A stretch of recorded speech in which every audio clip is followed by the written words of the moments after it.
عمر رضی الله عنه روایت ده عمر ابن خطاب رضی الله تعالی فرمایي چې ان الله يرفع بهذا الكتاب اقواما ويضع به آخرين. عمر رضی الله فرمایي چې یقینا الله سبحانه وتعالى خلق ته عزت ورکوي بهذا الكتاب په دې قرآن مجید باندې. په دې قرآن مجید باندې الله سبحانه وتعالى قومونو ته عزت ورکوي. دا قومونه غوره کوي.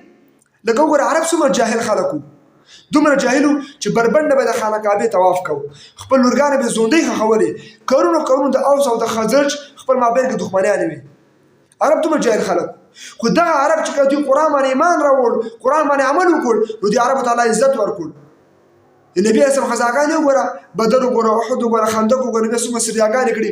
حتی تبوک پورې نبي اسلام روم سره جنګېده، روم او فارس سره نبي علیه السلام د دې قرآن په زور چلېده.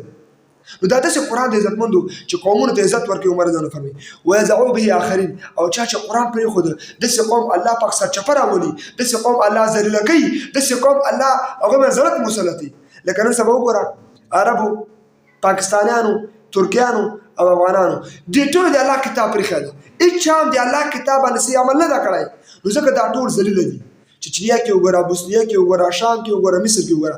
د موږ او تاسو د ذلت د نبی علیه السلام د امت محمدي صلی الله علیه وسلم د عرب دي که پاکستانیان دي او که دا ټول چې د نیټو غلامان دي، د امریکا او د برطانیه غلامان دي، زموږ د ذلت واحد سبب دا ده چې موږ د الله کتاب پرېښی ده. نو دې کتاب کې عزت ده، په دې کامیابي ده، او که انسان ذلیله کېږي.